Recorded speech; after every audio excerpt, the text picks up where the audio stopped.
You're listening to the Cyberwire Network, powered by N2K.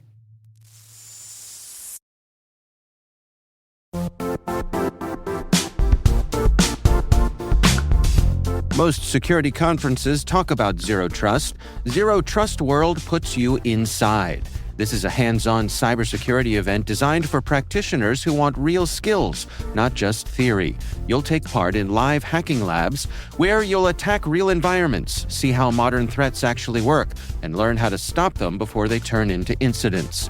But Zero Trust World is more than labs. You'll also experience expert-led sessions, practical case studies, and technical deep dives focused on real-world implementation. Whether you're blue team, red team, or responsible for securing an entire organization, the content is built to be immediately useful. You'll earn CPE credits, connect with peers across the industry, and leave with strategies you can put into action right away. Join us March 4th through the 6th in Orlando, Florida. Register now at ztw.com and take your Zero Trust strategy from theory to execution.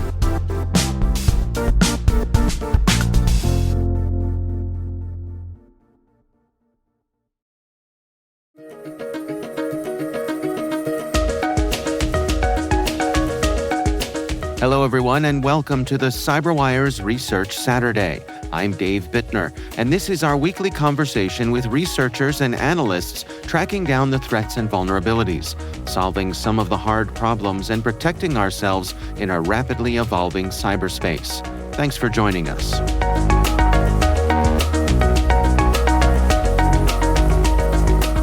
We've been seeing a number of attacks that was leveraging accounts or were originating from Gmail accounts, from legitimate infrastructure, and had a very nice and polished AI-generated content. And we've been on the lookout for, is there any particular tool, is there any particular capability, is there any particular new thing that the attackers developed that might have support that particular types of, flavor of attacks. And that ultimately is how we arrived at this particular tool is through research and the continuous monitoring of what the attackers are doing. That's Piotr Wojcia, head of threat intelligence and platform at Abnormal AI. The research we're discussing today is titled Inbox Prime AI, New Phishing Kit Fueling Scalable AI-Powered Cybercrime.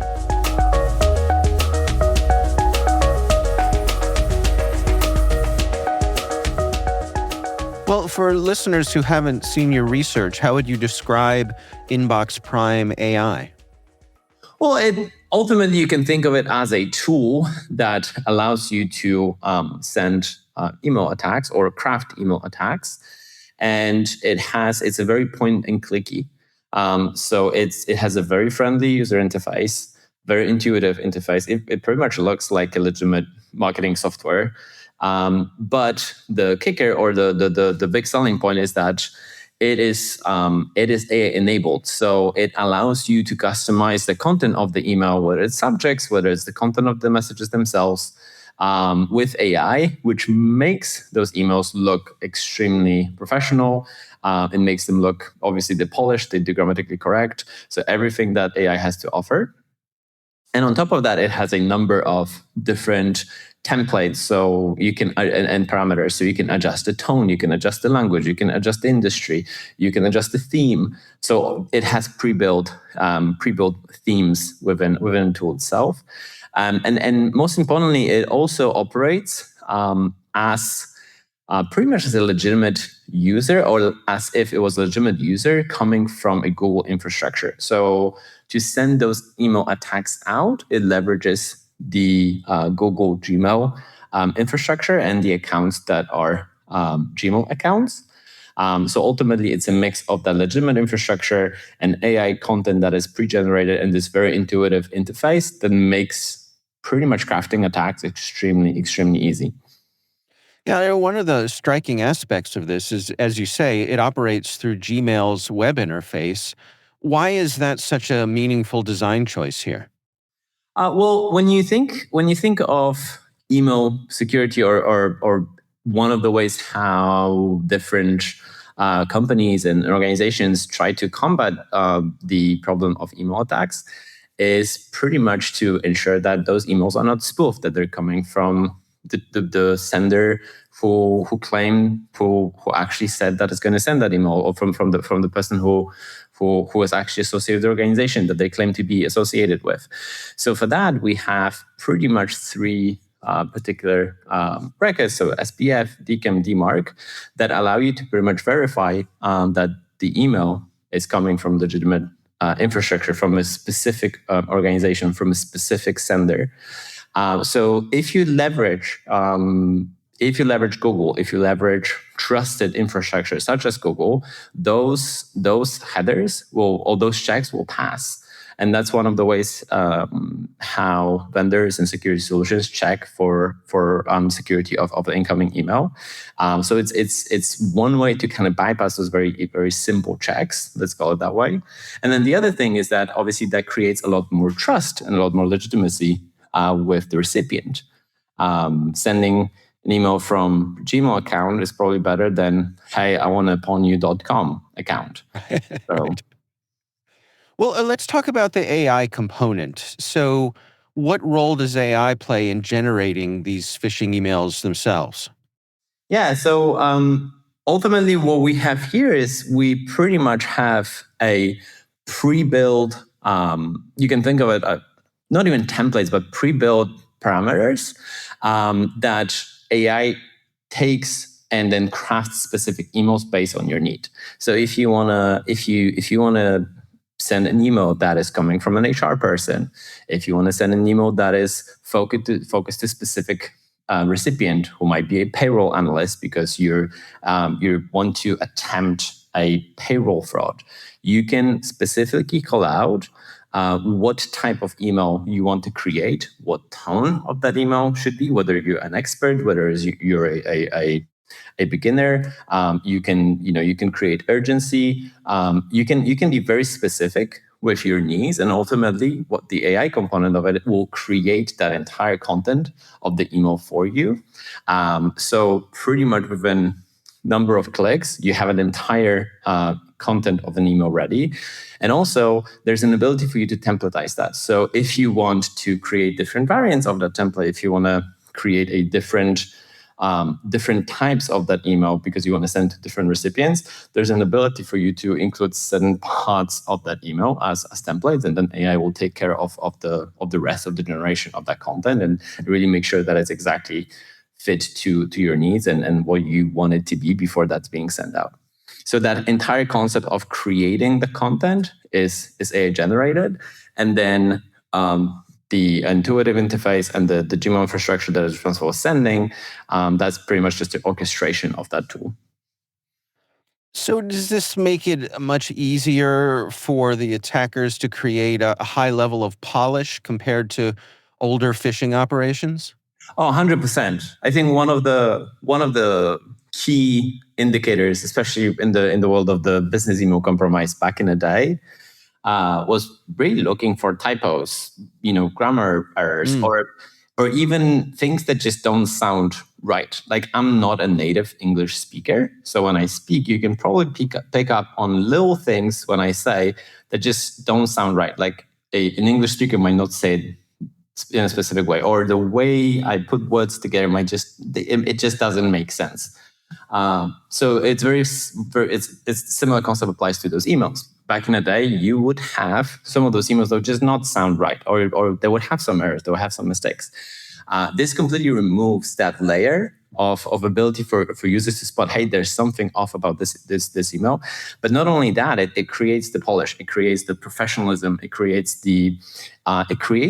pretty much the perfect lure for what the attackers are after, because you can really adjust that hook, you can really adjust that email to whatever your need is, and make AI do its magic and really polish it in a way that those emails are a lot more polished, are more slick, and ultimately can gain a lot more trust from the recipients.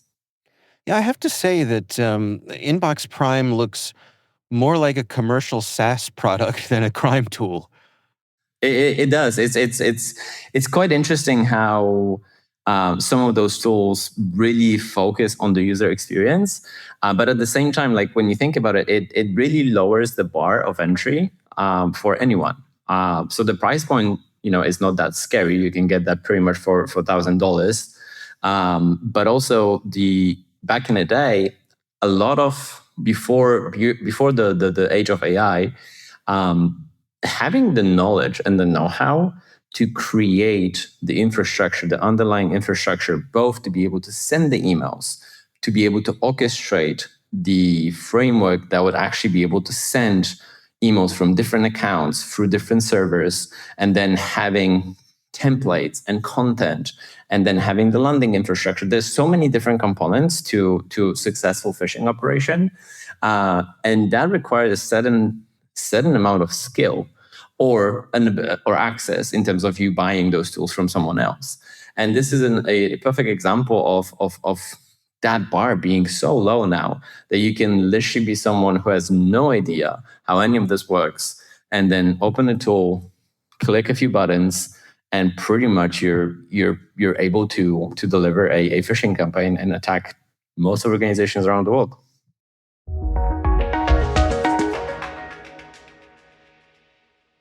We'll be right back.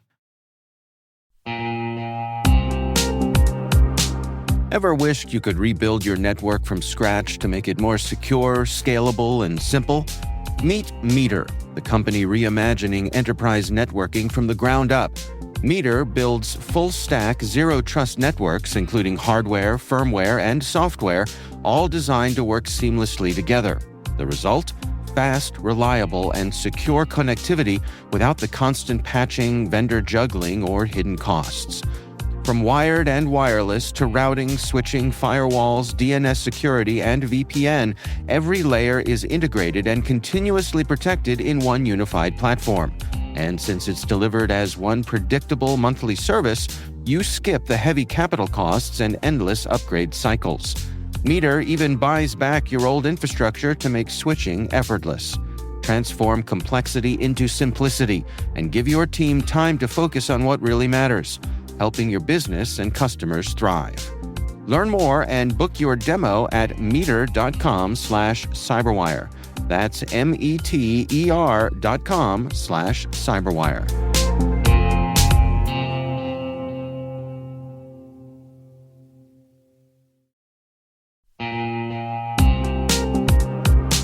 If securing your network feels harder than it should be, you're not imagining it.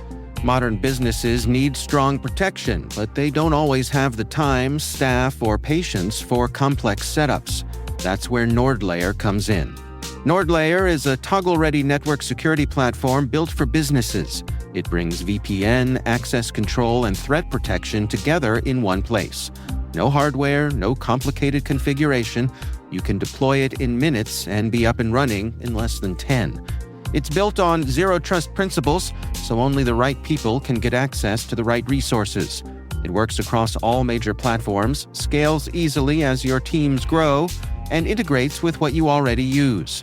And now, NordLayer goes even further through its partnership with CrowdStrike, combining NordLayer's network security with Falcon endpoint protection for small and mid-sized businesses.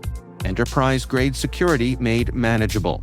Try NordLayer risk-free and get up to 22% off yearly plans, plus an extra 10% with the code CyberWire10. Visit nordlayer.com/cyberwiredaily to learn more.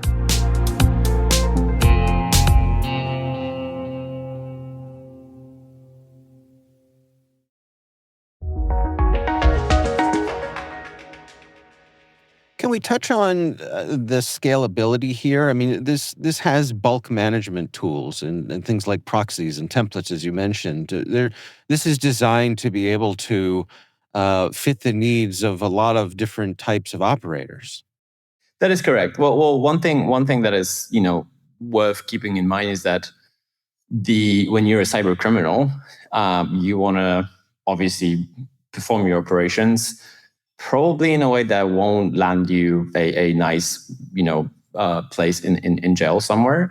So you want to make sure that your operational security is up to a certain standard, and you want to make sure that you don't expose your IP, your real IP address, your real location So having those basic capabilities in place that allow you to proxy your access to certain Gmail accounts through for additional hops and layers, that is one of those ways how you can obscure and hide yourself. Not to mention that obviously you can run that tool from some sort of VPS somewhere in the internet and probably sit behind some sort of Tor browser, et cetera, et cetera.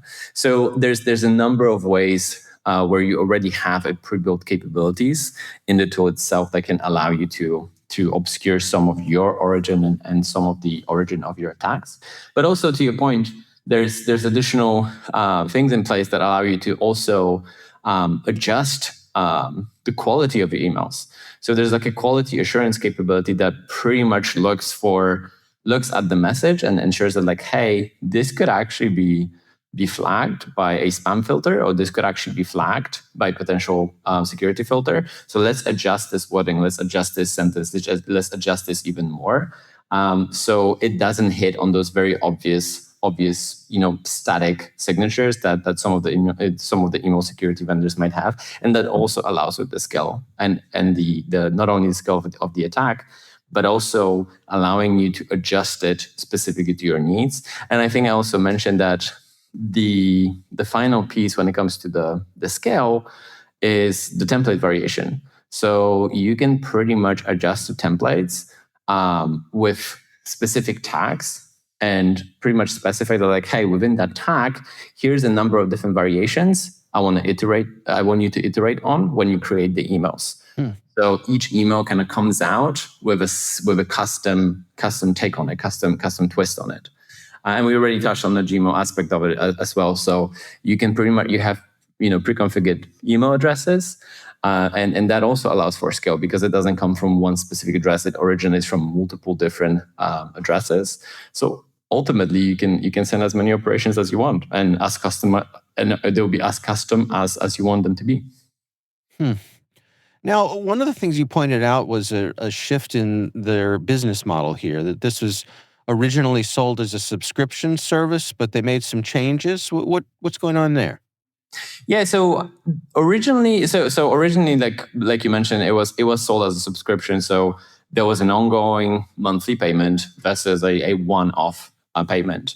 Also, in subscription-based services, you usually don't get the access to the underlying code, and you only get access as a user to the platform or to the tool itself. So obviously it's we don't sit in the mind of the attacker, so we can only speculate about what might be the reasons for that. But often what that might suggest is a certain level of market maturity, where there's enough confidence in the market and in the followers and in the customers that you ultimately, there's a certain level of your brand and your tool being established that allows you to make that shift. Also, another thing that might be a reason for that change is pretty much democratizing that access and lowering that bar and pretty much reaching other customers that were previously not available, because some of the threat actors don't want to leverage tools that they don't control. And by giving access to the source code, you pretty much allow them to control fully the tool itself, having insight into the code. So they can there's a level of transparency to that. And finally, there's also an ability for those threat actors to then customize the code even further. So you can then take that to in whatever direction you would like, and create new modules, create new capabilities. So ultimately, that can also one of the big reasons for that change might be to drive more revenue from the type of buyers who would not be the typical buyers for those subscription type of models. Do you think that adding AI in this way and increasing the sophistication of this tool, has that changed the economics of running phishing campaigns? What I would say is that we're at the very interesting tipping point, I think, when it comes to phishing and email attacks, because we've already seen a number of use cases with many different AI tools. Like we've seen certain dark LLMs and dark chatbots that were built specifically for cybercrime. We've seen some use cases where you can hijack or manipulate the legitimate LLMs, the ChatGPTs, the Claudes of this world, and pretty much tell them to give you or create you a phishing page or create you a phishing email. And you can bypass those safeguards that those models have already in place. We've seen ultimately what I'm kind of going on a little bit of a tangent here is that we see attackers adopting AI, and it should not come as a shock to anyone who's been in security, because attackers are extremely innovative. They're extremely creative, and they will leverage whatever the next best thing is that will help them monetize on their campaigns. So I am not surprised that AI and the usage of AI is whether it's this tool or whether it's other tools that the attackers are using is present, and it's only going to get worse from here because it creates so much more efficiency. It creates a much higher quality, and it just makes pretty much something that was previously might have been separated between many different groups or many different peoples within one team that were operating under specific threat group. You can pretty much perform a lot of actions in conjunction with AI as a single individual today. You can create tools, you can sell those tools. This AI allows you to monetize in a completely different way that I don't think was previously available to a lot of people. So right now, your imagination is really, and your creativity is really your own limitation, because you have a companion that is pretty much going to do whatever you're going to ask it to do if you have a good understanding of what you're trying to create. So to kind of answer, this was a long tangent, but to ultimately answer your question, I do think that like leveraging AI, whether it's in this particular tool or in general by threat actors, really enables them to monetize and make attacks even more efficient.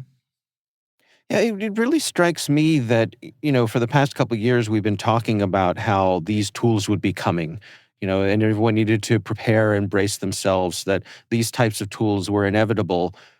And now we're at the next step where these tools are readily available, they're easily available, they're affordable.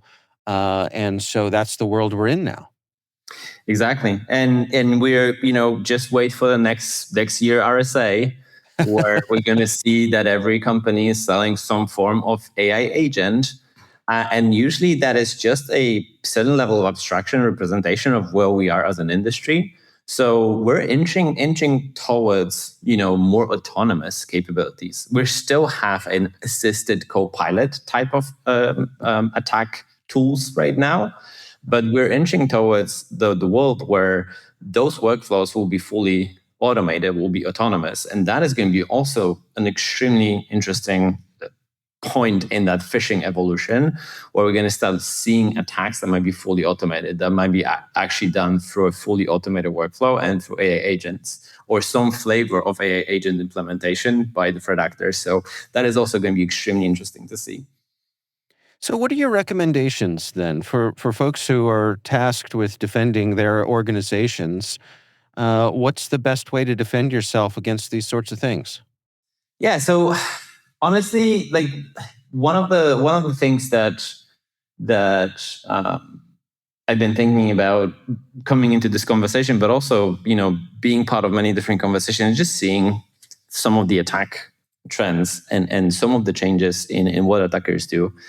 I feel like we're really at the stage where you cannot trust the email content or the email that you're receiving. And ultimately, what you can and should trust, and kind of like where that shift should happen in your mental model, is from not trusting the email and then focusing and trusting on the verification process. So really thinking of like, okay, what is the way in which I can verify that the information presented to me is actually what it's claimed that I see in front of me.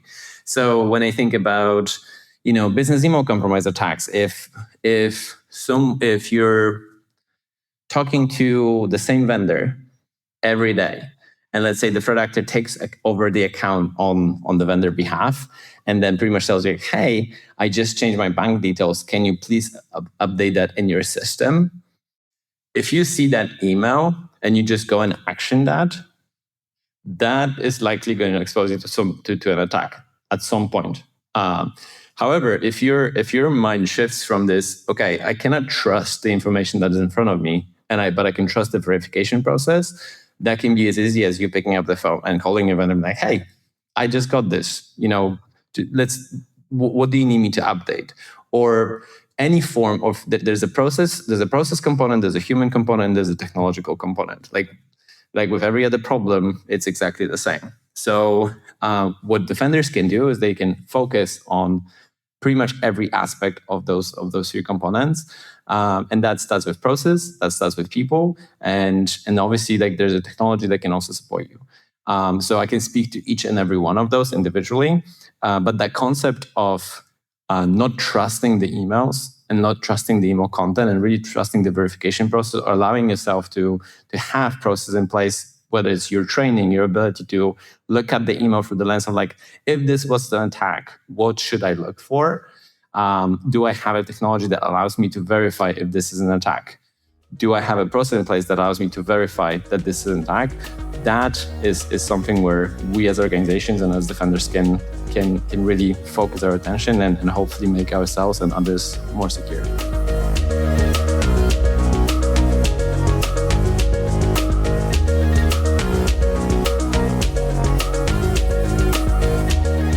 That's Piotr Wojcia from Abnormal AI.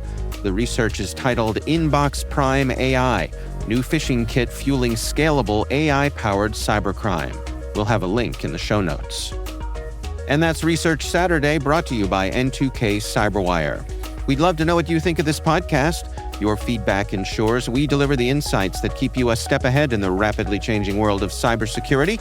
If you like our show, please share a rating and review in your favorite podcast app. Please also fill out the survey in the show notes or send an email to cyberwire@n2k.com. This episode was produced by Liz Stokes. We're mixed by Elliot Peltzman and Trey Hester. Our executive producer is Jennifer Iben. Peter Kilpie is our publisher, and I'm Dave Bittner. Thanks for listening. We'll see you back here next time.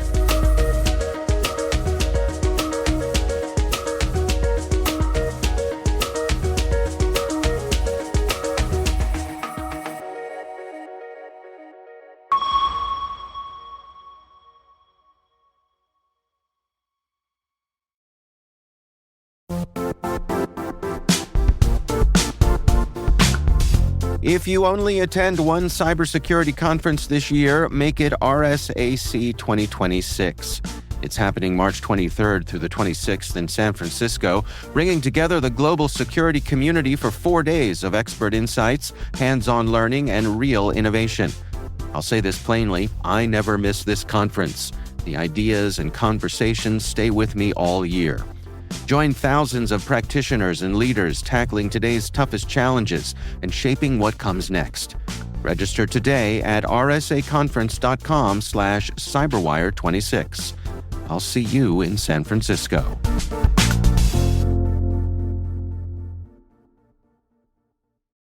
Well, the holidays have come and gone once again, but if you've forgotten to get that special someone in your life a gift, well, Mint Mobile is extending their holiday offer of half off unlimited wireless. So here's the idea. You get it now, you call it an early present for next year. What do you have to lose? Give it a try at mintmobile.com/switch. Limited time, 50% off regular price for new customers. Upfront payment required. $45 for 3 months, $90 for 6 months, or $180 for 12-month plan. Taxes and fees extra. Speeds may slow after 50 gigabytes per month when network is busy. See terms.